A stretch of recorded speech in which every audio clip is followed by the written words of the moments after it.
2002 के बाद तब्दीली यही है। आपने कहा और मैंने भी कहा कि उसके पहले भी गुजरात में हिंसा होती रही थी, लेकिन उसको लेकर एक झिझक, शर्म थी। 2002 में उसको गौरव बना दिया गया। आपको याद होगा कि जो पहला काम किया उस वक्त के मुख्यमंत्री ने, वो था गुजरात गौरव यात्रा। और उन्होंने गुजरात के हिंदुओं को यह कहना शुरू किया कि ये तुमको बदनाम करने की कोशिश है। तो कोई भी बात अगर आप हिंसा पर करना चाहते हैं तो वो दरअसल गुजराती हिंदुओं को बदनाम करने की कोशिश है। तो इस तरह उन्होंने गुजराती हिंदुओं को उस हिंसा में शामिल कर दिया। सुप्रीम कोर्ट अपने कार्रवाई के पक्ष में बहुत सारी बातें कह सकता है, लेकिन सुप्रीम कोर्ट के सामने कुछ चीजें बहुत साफ हैं। तो कानूनी नुक्ते, बारीकियां हम जो भी निकालें, जो बात हर कोई देख रहा है वो सुप्रीम कोर्ट ना देख पा रहा हो, ये कहना गलत है। अगर आज किसी पर इल्जाम लगाया गया और अगर वो मुसलमान है तो 2 घंटे के अंदर उसके घर नोटिस पहुंच जाती है। जैसे अभी बहराइच में हुआ कि बहराइच में हिंसा हुई और हिंसा के बाद अब कल मालूम हुआ कि वहां अनेक परिवारों को नोटिस पहुंच गई है। तो ये कैसे होता है कि इल्जाम लगने के बाद आपको यह पता चलता है कि यह घर गैर कानूनी है, गलत तरीके से बनाया गया। ये इल्जाम लगते ही कैसे पता चलता है?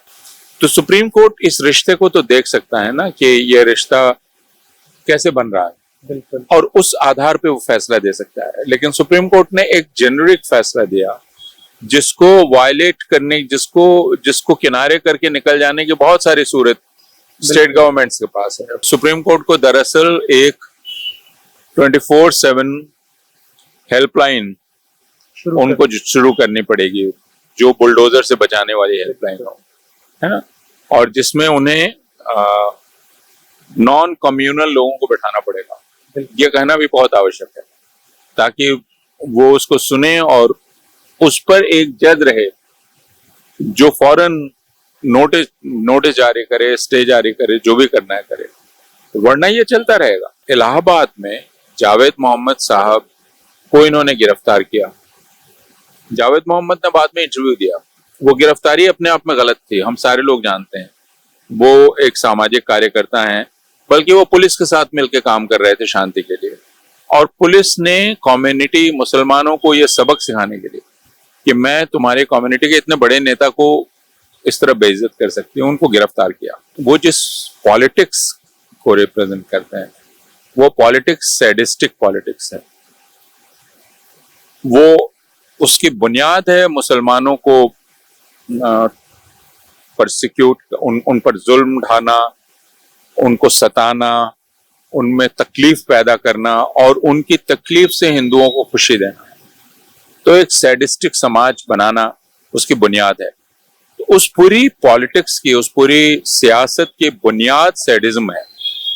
इसमें यह हो ही नहीं सकता कि इस राजनीति के जरिए किसी को तशफ़ी मिले, किसी को खुशी मिले, किसी को संतोष मिले।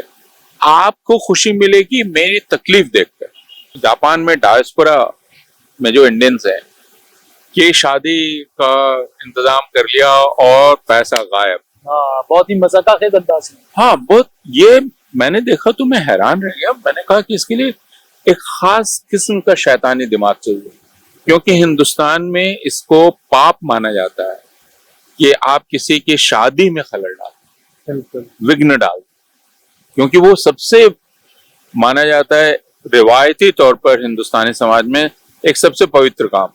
किसी की बेटी की शादी हो रही है तो आप दुश्मन भी नहीं चाहता है कि उसमें विघ्न। यहाँ प्रधानमंत्री कह रहा है और श्रेय ले रहा है उसका, और उस पर हंस रहा है और लोगों को हंसा रहा है कि मैंने देखो नहीं होने दिया, मैंने पैसा खींच लिया उसका, तो और लोग ताली बजा रहे हैं। वो किसी की छत देकर खुशी वाला मामला नहीं है, वो दूसरे की छत जाने से आप में खुशी पैदा हो, इसकी पॉलिटिक्स है।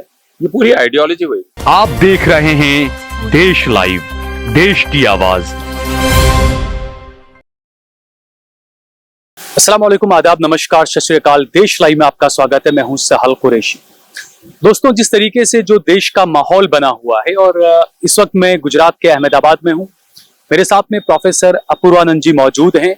और गुजरात 2014 के बाद ज्यादा ही सुर्खियों में रहने लगा। और पिछले एक हफ्ते से हमने देखा कि जो डिमोलिशन जो चल रहा है गुजरात के अंदर, और इसके अलावा भी कई सारी गतिविधियां जो देश में हो रही है। प्रोफेसर अपूर्वानंद जी किसी तारीफ के मोहताज नहीं है, लेकिन ये एक बड़ा वो है कि प्रोफेसर साहब एक्टिविस्ट बन जाना पड़ता है, ऐसा हालत भी आते हैं देश के अंदर। और सबसे खास बात यह है कि अपूर्वानंद जी के बारे में ये सभी को पता है, जो लोग जानते हैं कि देश में कहीं पर भी किसी भी धर्म के किसी मजलूम की आवाज जब दब रही होती है तो प्रोफेसर अपूर्वानंद जी हमेशा उस आवाज को उठाने का, उसको इंसाफ दिलाने के लिए एक लड़ाई में हमेशा शामिल रहते हैं। अपूर्वानंद जी, सबसे पहले तो बहुत बहुत शुक्रिया कि आपने हमें वक्त दिया और अहमदाबाद में गांधी की सरजमीन पर आपका खैर मकदम है। बहुत शुक्रिया आपका जी। अपूर्वानंद जी, जिस तरीके से यहाँ पर एक प्रोग्राम जो रखा गया, अब बड़ा ये अजीब वो रहता है कि जो गांधी की जो धरती रही है गुजरात, वहां पर आपको इंसाफ के लिए अलग अलग संस्थाएं बनानी पड़ती है, इंसाफ के लिए अलग से एक मुहिमें चलानी पड़ती है। एक किसी के साथ में बलात्कार होता है तो उसको भी एफआईआर करने के लिए महीने महीने 15-15 दिन का वक्त लग जाता है। किसी के भी साथ में नाइंसाफी होती है तो यही असली गुजरात मॉडल पूरे देश में लागू हो चुका है और आप आज उसी गुजरात में आप बैठे हुए हैं, क्या कहेंगे आप? नहीं, गुजरात ये थोड़ी बदनसीबी की बात है कि हमारा आना शुरू हुआ 2002 के बाद। तो मैं किताबों में हमने जरूर पढ़ा था कि गुजरात गांधी की जगह है, लेकिन हमारा जो तारुफ हुआ गुजरात से वो हुआ मुसलमानों के खिलाफ जो यहाँ तशद्दुद हुआ, हिंसा हुई, उस वजह से। तो गुजरात को हम कम से कम 2002 से देख रहे हैं और उसके पहले का इतिहास भी गुजरात का जानते हैं। तो गुजरात को सिर्फ गांधी की जगह कहने से जो एक तथ्य है उस पर पर्दा नहीं पड़ जाता है। ये हमेशा से एक हिंसा की जगह भी रही है और इसमें सांप्रदायिक हिंसा रही है समाज में। 2002 के बाद उसको काफी गौरव मिल गया, उसके पहले गौरव नहीं था। फर्क ये पड़ा कि 2002 के बाद उसको गौरव मिल गया, यानी उसको लेकर कोई शर्म, कोई झिझक, कोई लिहाज, ये चीज नहीं रह गई। तो इस तरह हमने गुजरात को देखा है। और 2002 में भी जब हम गुजरात में थे तो भी उन हालात में भी आप भी इस बात को अच्छी तरह से जानते हैं कि गुजरात में से बहुत बहादुर लोग थे जिन्होंने इंसाफ के लिए लड़ाई लड़ी और उसकी सजा भुगती। तो वो समाज में भी थे, यहाँ तक कि वो ऑफिसर्स भी थे और उन्होंने सजा भुगती, अब तक भुगत रहे हैं वो लोग सजा उसके, क्योंकि वो इंसाफ के साथ खड़े रहे, वो मजलूमों के साथ खड़े रहे। तो दोनों ही चीजें हैं। गुजरात में एक इंसाफ की लड़ाई करने वाले लोगों की जमात भी है और जैसे देश के हर जगह और दुनिया के हर जगह, वैसे गुजरात में भी नाइंसाफी की एक पुरानी रवायत है। लेकिन 2002 में जो कलंक था, जिसे कलंक माना जाना चाहिए, लेकिन उसको एक ट्रेडमार्क बना दिया गया और उसके बाद से देश की राजनीति में, और खासकर नरेंद्र मोदी की बात करें, गुजरात के मुख्यमंत्री हुआ करते थे, बड़े बड़े दावे, बड़े बड़े वादे सब कुछ हुए। 2014 में वो प्रधानमंत्री बन गए और उसके बाद में ऐसा लगने लगा कि लोग कहते हैं देश बदल रहा है, देश बदल रहा है, लेकिन ऐसा लगता है कि बीजेपी ने, नरेंद्र मोदी ने जो कलंक जिन पर लगना चाहिए था या कलंक के जिन पर आरोप थे, उन लोगों ने पूरे संविधान को और न्यायपालिका को बिल्कुल साइडलाइन कर दिया, ऐसा लगता है। हाँ, 2002 के बाद तब्दीली यही है। आपने कहा और मैंने भी कहा कि उसके पहले भी गुजरात में हिंसा होती रही थी, लेकिन उसको लेकर एक झिझक, शर्म थी। 2002 में उसको गौरव बना दिया गया। जो आपको याद होगा कि जो पहला काम किया उस वक्त के मुख्यमंत्री ने, वो था गुजरात गौरव यात्रा, और उन्होंने गुजरात के हिंदुओं को यह कहना शुरू किया कि यह तुमको बदनाम करने की कोशिश है। तो कोई भी बात अगर आप हिंसा पर करना चाहते हैं तो वो दरअसल गुजराती हिंदुओं को बदनाम करने की कोशिश है। तो इस तरह उन्होंने गुजराती हिंदुओं को उस हिंसा में शामिल कर लिया। बिल्कुल। और गुजराती हिंदुओं ने यह मान लिया प्राय कि इंसाफ की मांग दरअसल उनके खिलाफ, जो कि बात नहीं थी, लेकिन ऐसा मान लिया गया और वे उनके साथ शामिल हो गए। तो यह एक बहुत बड़ी घटना हुई, ये बहुत बड़ी तब्दीली थी।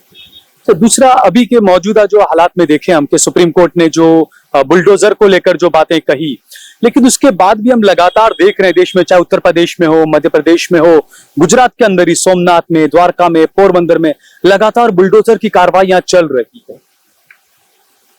नहीं, सुप्रीम कोर्ट अपनी कार्रवाई के पक्ष में बहुत सारी बातें कह सकता है, लेकिन सुप्रीम कोर्ट के सामने कुछ चीजें बहुत साफ हैं। तो कानूनी नुक्ते, बारीकियां हम जो भी निकालें, जो बात हर कोई देख रहा है वो सुप्रीम कोर्ट ना देख पा रहा हो, ये कहना गलत है। और वो अगर ये कह रहा है कि नहीं मुझे सरकार ये बतला रही है, तो सरकार उसको जो बतला रही है उसी बात को क्यों वो मान ले? क्योंकि ये साफ दिखता है कि अगर आज किसी पर इल्जाम लगाया गया और अगर वो मुसलमान है तो 2 घंटे के अंदर उसके घर नोटिस पहुंच जाती है। जैसे अभी बहराइच में हुआ कि बहराइच में हिंसा हुई, और हिंसा के बाद अब कल मालूम हुआ कि वहां अनेक परिवारों को नोटिस पहुंच गई है। तो ये कैसे होता है कि इल्जाम लगने के बाद आपको यह पता चलता है कि यह घर गैर कानूनी है, गलत तरीके से बनाया गया? ये इल्जाम लगते ही कैसे पता चलता है? तो सुप्रीम कोर्ट इस रिश्ते को तो देख सकता है ना कि यह रिश्ता कैसे बन रहा है, बिल्कुल, और उस आधार पे वो फैसला दे सकता है। लेकिन सुप्रीम कोर्ट ने एक जेनरिक फैसला दिया जिसको वायलेट करने, जिसको किनारे करके निकल जाने की बहुत सारी सूरत स्टेट गवर्नमेंट्स के पास है, क्योंकि उसने कह दिया public place, road, water body, railway की जमीन, तो सरकार कोई भी बहाना निकाल लेगी कि जैसे अभी बहराइच में निकाला कि वो इंटरसेक्शन पर है, फिर वो हाईवे के इतनी दूर पर है, तो अब लोगों के मकान बने हुए हैं 50 साल, 40 साल, 60 साल, और अब आप यह आर्गुमेंट ला रहे हैं और उनको कह रहे हैं 2 दिन के अंदर डिमोलिश कीजिए। तो कायदे से सुप्रीम कोर्ट को अब जो हालात हैं, मेरी ये समझ है कि सुप्रीम कोर्ट को दरअसल एक 24/7 हेल्पलाइन उनको शुरू करनी पड़ेगी, जो बुलडोजर से बचाने वाली हेल्पलाइन हो, है ना, और जिसमें उन्हें नॉन कम्युनल लोगों को बैठाना पड़ेगा।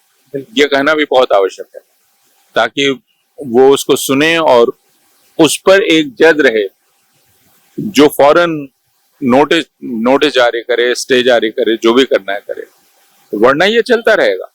क्योंकि अगर फर्ज कीजिए बहराइच में सरकार ने डिमोलिश कर दिया, तो उसके बाद मैं आपके पास गया, आपने 15 दिन बाद सुनवाई की, तो वो मकान तो चला गया, बिल्कुल खत्म हो गया। इलाहाबाद में जावेद मोहम्मद साहब को इन्होंने गिरफ्तार किया। जावेद मोहम्मद ने बाद में इंटरव्यू दिया, वो गिरफ्तारी अपने आप में गलत थी, हम सारे लोग जानते हैं। वो एक सामाजिक कार्यकर्ता हैं, बल्कि वो पुलिस के साथ मिलकर काम कर रहे थे शांति के लिए, और पुलिस ने कम्युनिटी मुसलमानों को ये सबक सिखाने के लिए कि मैं तुम्हारे कम्युनिटी के इतने बड़े नेता को इस तरह बेइज्जत कर सकती हूँ, उनको गिरफ्तार किया। तो उन्होंने ठीक कहा बाद में कि मेरी गिरफ्तारी मान लिया, गलत ही सही आपने कर लिया, लेकिन उन्होंने उनकी बीवी के घर को डिमोलिश कर दिया जो उनका नहीं था। उनकी पत्नी को अपनी मां से मिला था, उसको डिमोलिश कर दिया। इस पर अब तक कोई सुप्रीम कोर्ट ने कुछ नहीं किया, हाई कोर्ट ने कुछ नहीं किया। तो इसलिए सुप्रीम कोर्ट ने जरूर डायरेक्टिव दिया है, लेकिन वो इफेक्टिव डायरेक्टिव नहीं। तो दूसरा ये कि जब प्रधानमंत्री बने थे नरेंद्र मोदी, तो लगातार वो चुनाव दर चुनाव उनका नारा रहता था, हर गरीब को पक्का मकान देंगे, हर गरीब के सर पर पक्की छत आ जाएगी। लेकिन मेरे ख्याल से इतिहास में नरेंद्र मोदी को सबसे ज्यादा गरीबों की छतें उजाड़ने के लिए याद रखा जाएगा। नरेंद्र मोदी की शख्सियत को गुजरात वाले ज्यादा जानते हैं, दिल्ली वालों ने 2014 के बाद देखना शुरू किया। लेकिन वो जिस पॉलिटिक्स को रिप्रेजेंट करते हैं, वो पॉलिटिक्स सैडिस्टिक पॉलिटिक्स है। वो उसकी बुनियाद है मुसलमानों को परसिक्यूट, उन पर जुल्म ढाना, उनको सताना, उनमें तकलीफ पैदा करना और उनकी तकलीफ से हिंदुओं को खुशी देना। तो एक सैडिस्टिक समाज बनाना उसकी बुनियाद है। तो उस पूरी पॉलिटिक्स की, उस पूरी सियासत की बुनियाद सैडिज्म है। इसमें यह हो ही नहीं सकता कि इस राजनीति के जरिए किसी को तशफ़ी मिले, किसी को खुशी मिले, किसी को संतोष मिले। आपको खुशी मिलेगी मेरी तकलीफ देखकर, आपकी अपनी कोई खुशी नहीं होगी। तो इसलिए अगर आप 2014 के बाद से मोदी सरकार की पॉलिसीज देखेंगे तो एंटी मुस्लिम पॉलिसीज को छोड़ दें, वो तो है ही। आप डिमोनेटाइजेशन को ले लीजिए, नोटबंदी को लीजिए, उससे समाज के इतने बड़े हिस्से को इतने दिनों तक इतनी तकलीफ हुई, बिल्कुल। उससे ये आदमी खुश हुआ। जापान में जो पहला भाषण दिया नोटबंदी के बाद, जापान जाकर आप उस भाषण को देखिए, वो कोई मामूली आदमी नहीं दे सकता है, जिसमें वो कह रहा है जापान जाकर, जापान में डायस्पोरा में जो इंडियंस हैं कि शादी का इंतजाम कर लिया और पैसा गायब। हाँ, बहुत ही मजाक अंदाज में। हाँ, बहुत, ये मैंने देखा तो मैं हैरान रह गया। मैंने कहा कि इसके लिए एक खास किस्म का शैतानी दिमाग चाहिए, क्योंकि हिंदुस्तान में इसको पाप माना जाता है कि आप किसी की शादी में खलल डाल, बिल्कुल, विघ्न डाल, क्योंकि वो सबसे माना जाता है रिवायती तौर पर हिंदुस्तानी समाज में एक सबसे पवित्र काम। किसी की बेटी की शादी हो रही है तो आप दुश्मन भी नहीं चाहता है कि उसमें विघ्न। बिल्कुल। यहाँ प्रधानमंत्री कह रहा है और श्रेय ले रहा है उसका, और उस पर हंस रहा है और लोगों को हंसा रहा है कि मैंने देखो नहीं होने दिया, मैंने पैसा खींच लिया उसका, तो और लोग ताली बजा रहे हैं। तो आपने जो कहा उसका जवाब ये है कि दरअसल वो किसी की छत देकर खुशी वाला मामला नहीं है, वो दूसरे की छत जाने से आप में खुशी पैदा हो, इसकी पॉलिटिक्स है, ये पूरी आइडियोलॉजी वही। तो इसमें तो बिल्कुल ये है कि दूसरी जो पार्टियां हैं, ऐसा लगता है कि नरेंद्र मोदी एक जादूगर बनकर आए, ऐसा जाल फेंका कि सब उसमें ट्रैप होने लगे। अब तो मुसलमान की बात करने से भी पार्टी के लोग डरने लग गए, इस तरह का माहौल पूरा बना दिया। और ये हो गया कि भाई अगर कोई सरकार की गलत नीति का विरोध करता है या प्रधानमंत्री की गलत नीति का विरोध करता है तो वो देश विरोधी कैसे हो गया फिर, या जो मुसलमानों के इंसाफ की बात करे वो देश विरोधी कैसे हो गया। हाँ, ये हुआ, और ये इसलिए हुआ कि बाकी राजनीतिक दल डर गए और बाकी राजनीतिक दलों ने मान लिया कि सारे हिंदू ऐसे ही हो गए। जबकि अगर आप इस चुनाव को भी देखेंगे, जो चुनाव अभी खत्म, लोकसभा के चुनाव, तो हिंदुओं के एक बड़े तबके ने वोट दिया मोदी के खिलाफ। बिल्कुल। तो अगर राजनीतिक दल ये मान लेंगे कि हिंदू सबके सब ऐसे हो गए हैं जिनके दिल से हमदर्दी खत्म हो गई है, तब तो ये हिंदुओं को लेकर भी बहुत नाइंसाफी है ना। बिल्कुल। आप हिंदुओं के बारे में इतना बुरा ख्याल रखते हैं कि हिंदुओं में इंसाफ का ख्याल नहीं है, हिंदुओं में हमदर्दी नहीं है, हिंदू दूसरों की तकलीफ समझ नहीं सकते हैं, ये तो बुरी बात है। बिल्कुल। तो इसलिए जो राजनीतिक दल घबरा गए हैं, डर गए हैं, मेरा अपना ख्याल है कि यह एक वहम है उनके दिमाग में, और उनको इससे निकलना चाहिए और उनको हिम्मत के साथ जो सच है वो बताना चाहिए। मुझे ऐसा लगता है कि जब आप ईमानदारी से लोगों से सच बोलेंगे तो लोग सुनेंगे। बिल्कुल। ऐसा नहीं होता है कि आप ईमानदारी, उनको ये यकीन होना चाहिए कि आप ईमानदारी से सच बोल रहे हैं। बिल्कुल, है ना। तो ये मैं अपने तजुर्बे से कह सकता हूँ कि मैं एक अध्यापक हूँ और छात्रों से मुलाकात होती रहती है, और आप जानते हैं कि जो नौजवान होते हैं वो फितरी तौर पर वो थोड़ा डिस्ट्रस्ट करके चलते हैं, लेकिन अगर उनको ये पता चले कि अध्यापक सिंसियर है तो फिर वो उसकी बात सुनते हैं। बिल्कुल। वो सहमत होना जरूरी नहीं है, सुनते हैं। तो अगर आप सिंसियरली बोलेंगे, ऑनेस्टली बोलेंगे, ईमानदारी से बोलेंगे, लोग सुनेंगे आप। बिल्कुल। अच्छा, दूसरा ये कि आपने जैसे बताया कि एक मुस्लिम बड़े वहां के से नेता टाइप के, उनको पुलिस ने जैसे गिरफ्तार किया, इस तरीके से देश भर में एग्जाम्पल सेट किए जाते हैं। कोई अधिकारी अगर है वो गुंडों के खिलाफ, दंगल के खिलाफ कार्रवाई करते हैं, एक ही रात में उनका तबादला आ जाता है, जजों के तबादले आ जाते हैं। हमने देखा, मैं द्वारका में, सोमनाथ में जहां बुलडोज किए गई चीजें, वहां भी जब मैं गया तो लोग अपने झोपड़ों में बैठे हुए हैं, बच्चे रो रहे हैं। जब मैंने उनसे बात करना चाहा तो उन्होंने कहा कि नहीं, हमको तो धमकी दिए कि मीडिया से बात करेंगे तो ड्रग्स में फंसा दिए जाएंगे। उनका घर लूट गया, उनके मच्छी पकड़ने पर पाबंदी लग गई, उनके पास कुछ बचा नहीं, लेकिन उसके बावजूद वो खुद के लिए, इंसाफ के लिए खड़े नहीं हो पा रहे डर की वजह से। उनकी बात तो समझ में आती है, क्योंकि जैसा आपने कहा कि वो ऐसे लोग हैं जिनके पास इंसाफ हासिल करने का साधन नहीं। अगर उन पुलिस उनको कहेगी कि इसके बाद तुम जेल चले जाओगे तो जाहिर है कि वे डर जाएंगे। तो इस वक्त फर्ज पॉलिटिकल पार्टीज का, राजनीतिक दलों का है, बाकी समाजी संगठनों का है कि वो उनके साथ जाएं और खड़े रहें और उनको हिम्मत दिलाएं। क्योंकि ये बिल्कुल होता है कि अगर पूरा राज्य हावी है आप पर तो जनता को कोई रास्ता नहीं दिखाई पड़ता है। बिल्कुल। और हिंदुस्तान में इसकी रवायत नहीं है कि जनता विद्रोह करे। आज तक हिंदुस्तान में जनता ने विद्रोह नहीं किया। लोग सोचते हैं चुनाव से कर लेंगे जो करें।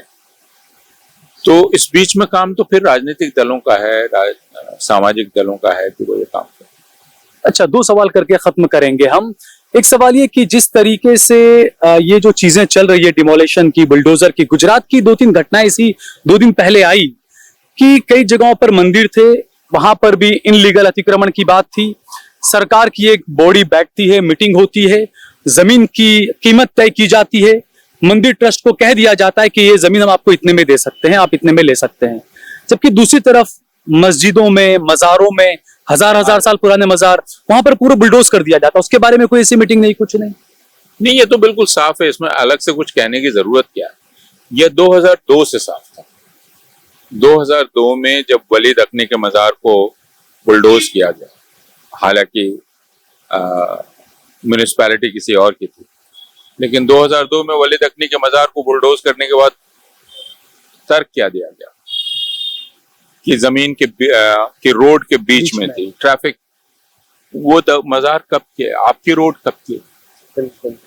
तो यह तो बहुत इसमें कुछ सोचने की आवश्यकता नहीं है कि दरअसल यह सरकार एक मुस्लिम मुखालिफ सरकार है। तो इसलिए ये मुसलमानों को लेकर कभी भी किसी तरह की रियायत, कोई मुरव्वत की उम्मीद इससे नहीं करनी चाहिए। और ये हिंदुओं को ये दिखलाना चाहते हैं कि हम आपकी सरकार, इसलिए उनके लिए ये जितना कंसेशन करना चाहेगी उतना कंसेशन करेगी। अच्छा, आखिरी सवाल, जैसा कि जाहिरी तौर पर यही रहता है भारत की जनता के दिमाग में कि भाई जब ईवीएम दबाने का आएगा तब हम ईवीएम दबा के अपना जवाब दे देंगे। एक बहुत बड़े दुनिया के टेक्नोक्रेट हैं, टेस्ला उनकी कंपनी है, उन्होंने पिछले दिनों कहा कि ईवीएम हैक हो सकता है। ये तो सारे लोगों ने कहा है कि ईवीएम हैक हो सकता है। जो कोई भी एक ऐसी मशीन है जो प्रोग्राम्ड है, वो हैक हो सकती है। दुनिया में हर चीज हैक हो सकती है। और डेमोक्रेसी की जो सबसे सैंक्टिटी अगर किसी चीज में है, यानी उसकी पाकीज़गी किसी चीज में है, तो वो इस प्रोसेस में है जिसको आप वोटिंग प्रोसेस कहते हैं, बैलेट प्रोसेस में है। तो अगर उसकी सैंक्टिटी के लिए आपको पेपर बैलेट करना हो तो आप क्यों अड़े हुए हैं मशीन पर, है ना? अगर सारे लोग कह रहे हैं और हर कोई जानता है कि ये हैक हो सकती है, तो सवाल आपके मंशा का नहीं है, आप अड़े क्यों हुए? क्योंकि आपका फर्ज है, ये एक ऐसी व्यवस्था है जो चुनावों पर आधारित है और उसमें सबसे पवित्र चीज है बैलेट की सैंक्टिटी। वो सबसे ऊपर है और कोई चीज ऊपर नहीं है। तो क्यों आप नहीं कागज की तरफ जाना चाह रहे हैं, जबकि पूरी दुनिया में उस तरफ रुझान है? बिल्कुल। तो विपक्षी पार्टियों पर भी ये सवाल तो उठते हैं, क्योंकि कई बार लोग कहते हैं कि भाई जीत जाते हैं तो चुप हो जाते हैं, हारते हैं तो कहते हैं ईवीएम का मामला गड़बड़ है। विपक्षी सवाल उठा रहे हैं, लेकिन आप बहुत साफ तौर पे देख रहे हैं कि इलेक्शन कमीशन एक तरह से भारतीय जनता पार्टी का डिपार्टमेंट है। बिल्कुल। तो वो उठाएंगे, कहाँ जाएंगे? सुप्रीम कोर्ट में ये बात गई, इलेक्शन कमीशन में गई, कहीं कोई सुनवाई नहीं। तो वो आंदोलन करेंगे, उस आंदोलन से क्या होगा? बिल्कुल। ठीक है, बहुत बहुत शुक्रिया सर हमसे बातचीत करने के लिए। बहुत शुक्रिया, बहुत शुक्रिया।